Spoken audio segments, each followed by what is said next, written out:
to A Little Bit and Gill. The Au Pair Report. My name is Jillian with a G, and I am joined by the beautiful Lillian Shabalala. Jillian, I am super excited about today's video because we are going to be discussing orientation. Now, I am super excited because we've been talking so much about before you actually land in the United States, but this is now a video about when you finally landed and you are at orientation week in New York City. I'm super excited. Jill, were you excited when you landed and you finally saw everyone and it was exciting that you were not the only one in this? girl. The only song that was going through my head was "Start Spreading the News." Spread your wings today. When I got into, like, when I literally landed and I knew I was in America, I was in New York, it was like, when they said the heavens opened, it was like, I was so excited and so proud of myself. So proud of myself. Yeah, as everyone will be when they finally land and they get into orientation and meet up with all the other girls from all the other countries. I'm going to actually, girl, that's another story, right? Yo, cultural differences and everything. Maybe we should make a video about that. If you guys want us to make a video about it, let us know. But today, I actually am going to talk about 6 things that we learned at orientation. These are not the only 6 things, but we're just going to mention 6 important ones today. So yeah, let's get into it. And after this, a cherry on top will be that Jill is actually going to mention the tour that we had in New City. So she's going to be telling us about what the things that she saw in the tour, and it's possibly things that I also saw because we went through the same tour, but we were not in the same orientation at the same time. These were different times for us, but it was the same year. Okay.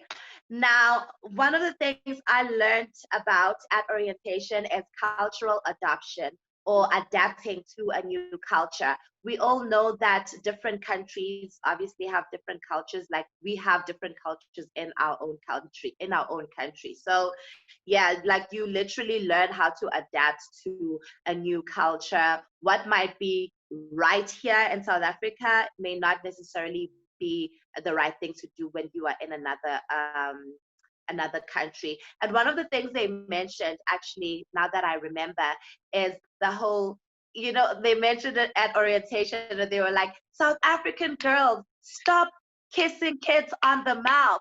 Do not kiss kids on the mouth.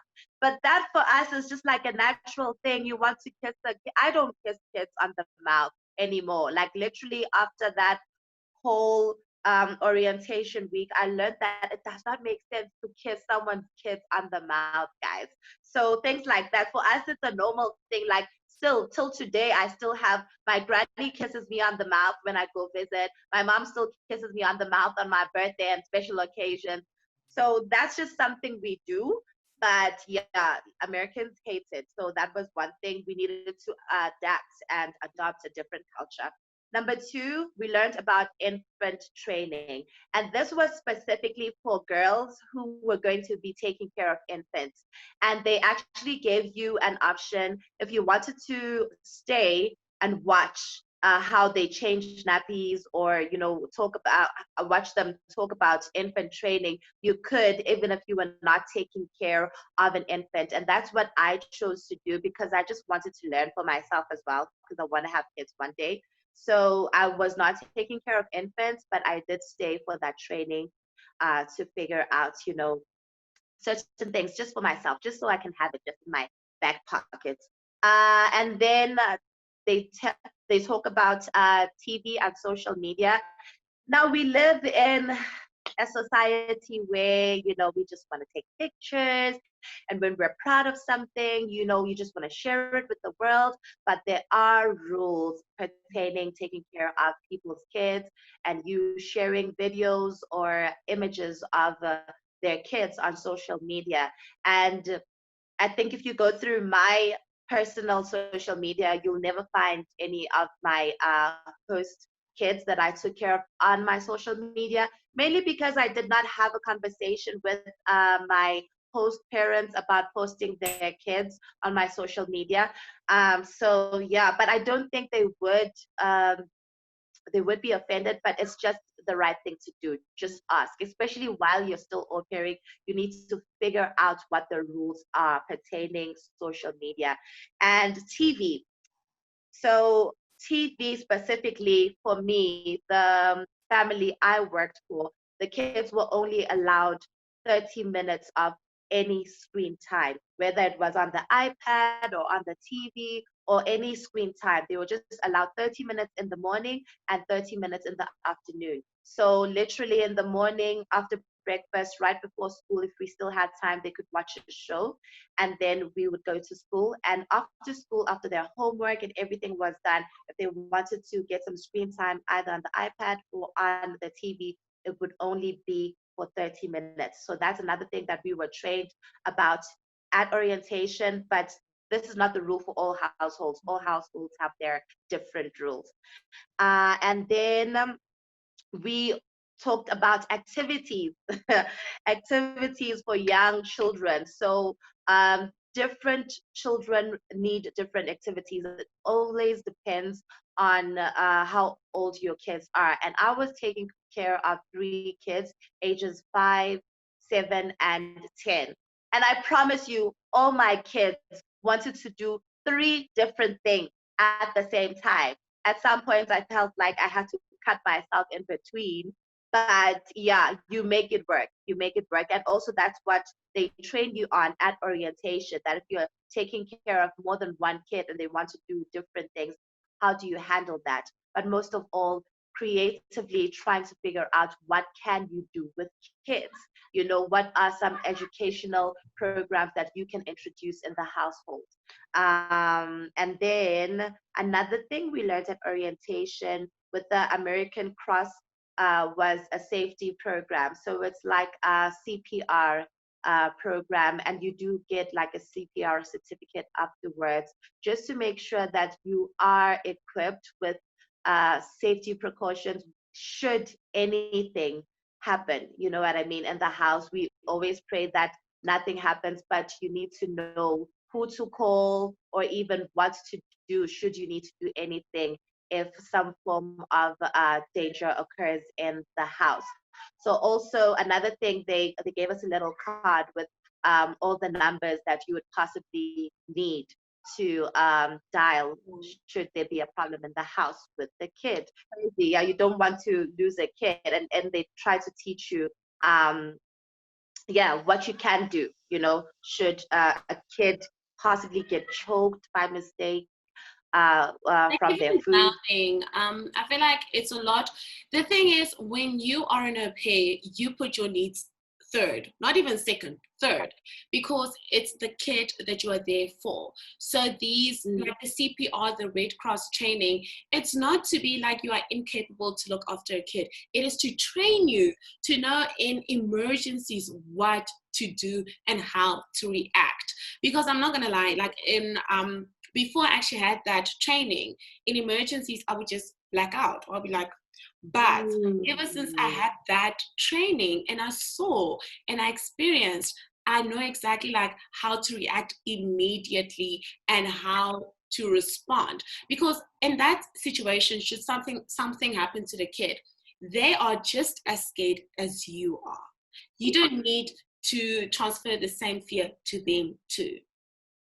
That's very true. Thank you so much for that addition. Thank you so much for that addition, Jill. And last but not least, they teach us about discipline and managing the kids' behavior.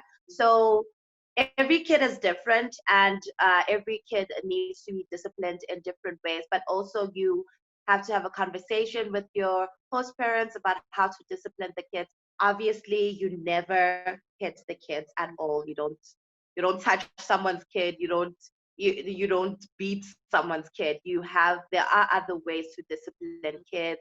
There's time out. There's taking away privileges. There's other, so you learn about all those things at orientation. So if you were used to taking care of like your nieces and nephews, and your first instinct was to take their hand and smack it just a little, that's not allowed in America. So they teach us about things like that as well at orientation. Now that I've mentioned all those things and some of them a little scary, Jillian, can you please share your experience of the New York tour with us? Because I think that's like the cherry on top. After learning all these things, you go on that tour and you realize, yes, I am in America, baby.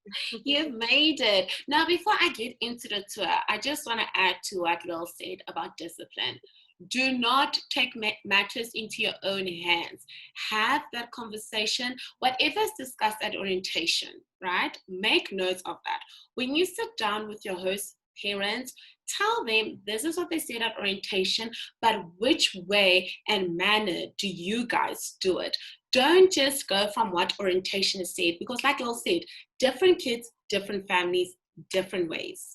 That is the one most important thing that I can say. But anyhow, let's get back into the fun things. Yeah, So fun. part of orientation week, there is this option of going on a tour. You can either pay for it yourself, or sometimes the host family surprises you and they pay for it. Well, me, I was surprised. Thank you. Amen, Jesus. Thank you, because that was one highlight. Thank you, God. And like it does, like it's I think it's like over 1,000 rand, so in rands. So I didn't at that time, I didn't have that extra 1,000 to pay for the tour. So my family blessed me and surprised me with a tour. And in this tour just takes you all over New York. We went to Top of the Rock, Rockefeller Center. Yes, so nice. We will link some of our pictures so you guys can see. Look, I was looking crusty because this was back in 2015. So mind the crustiness. But we went to Top of the Rock, Rockefeller Center. I went to Times Square for the first time, guys. The first time. And I feel like the cherry on the top for me going to Times Square and Rockefeller Center was during December, because everything is decorated for Christmas. The tree, it is huge. Beautiful. Oh my God. Huge. It's And beautiful. huge. Yeah, and it's so like the streets are decorated. You can just feel it's Christmas and you can see it. And then for our tour, we also went by Lady Liberty. We don't go to the island, but went by Lady Liberty. So where we were standing, you could see Lady Liberty right there. And then we walked around, I know in Central Park, yeah, we walked around in Central Park where they were ice skating. It was like a real Gossip Girl moment. Good. Yeah. It was literally like a real Gossip Girl moment. And those are just some of the things that we did on the tour. And the thing is, I did it, and I'm so happy that I did it, because I was going to the West Coast. So, I mean, there's already like the West Coast on the other side of America. So for me to experience that tour was mind-blowing, because it's all these things that you see on TV, and now you get to actually see them and say, I was there, I lived it, I saw it with my own two eyes. And must say, ever since like that first time going to New York, I've been to New York 3 times. So there is no stopping you from going back and exploring it all the way. But that tour is just, I want to say it's more of an eye-opener to what you can expect. Definitely. And I just want to add on rather to that, Jill, that if you don't have the money for the tour at the time, like Jill said, you can always go back, no matter where you're going around the States, you can always go back to New York to take the tour yourself on your own. But there is a discount attached to going on the tour while on orientation. But yeah, like Jill said, both of our host families actually paid for the tour already. So they might just surprise you and pay for it. And hallelujah if they do, but they don't have to. That's the thing. So if you do want to go on the tour, yeah, you can take the tour yourself. It's amazing. I would take it. And yeah, And yeah, it, yeah, you know what? And I feel like out of everything we discussed, like during orientation, it's something to look forward to. Like when you get on that yeah. plane, like coming to orientation and stuff, it's something to look forward to.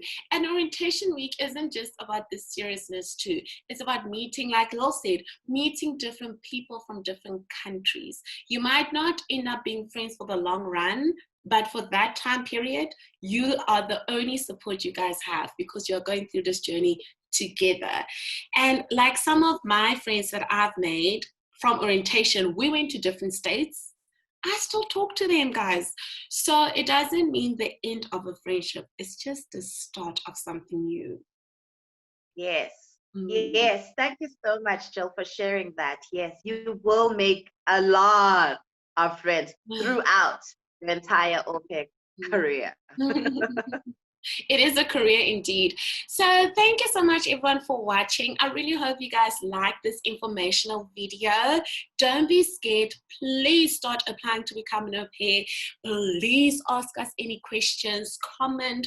We are here to make the journey amazing for you, easy, and just worth your while. Yes, and if there are certain videos that you'd like us to record, or there are topics that you'd like us to tackle, please comment down below. Let us know whether you are an aspiring au pair or you are currently au pairing in the United States and you just like some guide. That's what we're here for. So thank you so much everyone for joining us today. Once again, my name is Lillian Shabalala and I was with the wonderful Jillian with the T. Yes, thank you so much for joining us, and we will see you on the next video. Don't forget to like, share, subscribe, and we will see you soon. Mwah, mwah, mwah. Bye. Bye.